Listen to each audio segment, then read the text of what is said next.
Hello guys, പത്തരമാറ്റിൻ്റെ ഒരു പുതുപുത്തൻ എപ്പിസോഡിലേക്ക് എല്ലാവർക്കും സ്വാഗതം. ചാനൽ ലൈക്ക് ചെയ്യാനും സബ്സ്ക്രൈബ് ചെയ്യാനും ഷെയർ ചെയ്യാനും മറക്കണ്ട കേട്ടോ. അങ്ങനെ മുത്തശ്ശൻ എന്ത് ചെയ്യുന്നുണ്ട്, കാര്യങ്ങളൊക്കെ മനസ്സിലാക്കി നേരെ അനന്തപുരിയിലേക്ക് വരുന്നുണ്ട്. മുത്തശ്ശൻ്റെ വരവും കാത്ത് മുത്തശ്ശി അവിടെ ഇരിക്കുന്നുണ്ട് കേട്ടോ. മുത്തശ്ശനെ കണ്ട ഉടൻ തന്നെ മുത്തശ്ശി ഓടിച്ചെന്ന് ചോദിക്കുന്നുണ്ട്, എന്തിനാ പോലീസ് സ്റ്റേഷനിലേക്ക് വിളിപ്പിച്ചത്? എന്തെങ്കിലും പ്രശ്നങ്ങളുണ്ടോ? എന്നിട്ട് മുത്തശ്ശൻ കാര്യങ്ങളൊക്കെ വിവരിച്ച് തന്നെ മുത്തശ്ശിയോട് പറയുന്നുണ്ട്. ഇത് കേട്ട ഉടൻ തന്നെ മുത്തശ്ശി ഞെട്ടിത്തരിച്ച് നിൽക്കുന്നുണ്ട് കേട്ടോ. എന്നിട്ട് മുത്തശ്ശൻ പറയുന്നുണ്ട്, വസുന്ധരെ, അനിയുടെ കല്യാണം കഴിഞ്ഞതിന് ശേഷം നടക്കാൻ പാടില്ലാതെ ഒരുപാട് സംഭവങ്ങൾ ഈ അനന്തപുരിയിൽ സംഭവിച്ചിട്ടുണ്ട്. അതൊക്കെ കണ്ട് നമ്മുടെ നയനമോൾ അതിനുള്ള സൂചനകളും തന്നിട്ടുണ്ട്. പക്ഷെ നമ്മൾ അതൊന്നും കണക്കിലെടുത്തില്ല. സർക്കിൾ ഇൻസ്പെക്ടർ പറഞ്ഞു വെച്ച് നോക്കുമ്പോൾ ആ മാല മോഷ്ടിച്ചതും പാലിൽ വിഷം കലർത്തി ദേവയാനി ഹോസ്പിറ്റലിൽ കിടക്കാൻ ഇടയായതും ഒക്കെ ആ അനാമിക കാരണമാണ്. അനാമികയുടെ സ്വഭാവം ശരിയല്ലെന്ന് എനിക്ക് മനസ്സിലായിരുന്നു. മുതിർന്നവരെ ബഹുമാനിക്കാൻ പോലും അവൾക്കറിയില്ല. പക്ഷെ ഇത്രയും വലിയ ക്രൂരതകൾ കാണിക്കുമെന്ന് ഞാൻ സ്വപ്നത്തെ പോലും വിചാരിച്ചില്ല. ഇതൊക്കെ പറഞ്ഞതിന് ശേഷം മുത്തശ്ശൻ പറയാണ്, തൽക്കാലം ഞാൻ പറഞ്ഞ കാര്യങ്ങളൊന്നും ഇവിടെ ആരും അറിയണ്ട. എന്നാൽ ഇങ്ങനെയൊരു ദുഷ്ടതയെ നമ്മുടെ കുടുംബത്തിൽ ഒരിക്കലും വെച്ചു പുലർത്താൻ നമുക്ക് പറ്റില്ല. അതുകൊണ്ട് ഞാൻ എത്രയും പെട്ടെന്ന് ഉചിതമായൊരു തീരുമാനം എടുക്കുന്നുണ്ട്. അത് എടുക്കാതെ എനിക്ക് നിവർത്തിയില്ല.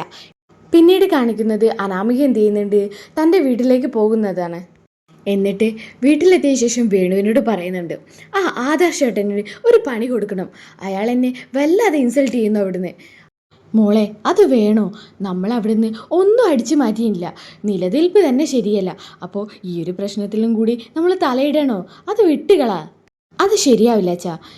അച്ഛനു വേണ്ടി ഞാൻ അവിടുന്ന് സാഹചര്യം അനുകൂലമല്ലാഞ്ഞിട്ട് പോലും സ്വർണ്ണാഭരണങ്ങളും പണങ്ങളും മോഷ്ടിച്ച് ഞാൻ അച്ഛൻ്റെ കയ്യിൽ തന്നിട്ടുണ്ട്. അച്ഛൻ എൻ്റെ ഈ ആഗ്രഹം സാധിച്ചു തരണം. ഇത് കേട്ടതോടെ മനസ്സോടെ വേണു എന്ത് ചെയ്യുന്നുണ്ട്, ആദർശിന് പണി കൊടുക്കാമെന്ന് ഉറപ്പിച്ച് നിൽക്കാണ് കേട്ടോ. അപ്പോൾ അനാമികയോട് പറയുന്നുണ്ട്, മോളെ, ഇതൊക്കെ പണച്ചെലവുള്ള കാര്യമാണ്. അതുമാത്രമല്ല, ഒരു അന്വേഷണം വന്നാൽ നമ്മൾ കുടുങ്ങുകയും ചെയ്യും. അപ്പോൾ അനാമിക പറയുന്നുണ്ട്, അച്ഛാ, പണം എത്ര വേണമെങ്കിലും ഞാൻ മുടക്കും. അച്ഛൻ കാര്യം നടത്തി തന്നാൽ മാത്രം മതി. ഇതും പറഞ്ഞുകൊണ്ട് അനാമിക എന്ത് ചെയ്യുന്നുണ്ട്, തൻ്റെ കയ്യിലുള്ള ആഭരണങ്ങൾ ഊരിയെടുത്ത് വേണുവിന് കൊടുക്കുന്നുണ്ട്. ഇത് കൊണ്ടുപോയി അച്ഛൻ പണയം വെക്ക്, പക്ഷെ കാര്യം നടക്കണം. അങ്ങനെ വേണു എന്ത് ചെയ്യുന്നുണ്ട്, ആദർശിനെ അപകടപ്പെടുത്താൻ. പിന്നീട് കാണിക്കുന്നത് ആദർശും താനും കൂടി എന്ത് ചെയ്യുന്നുണ്ട്, അമ്പലത്തിലേക്ക് പോകുന്നുണ്ട്.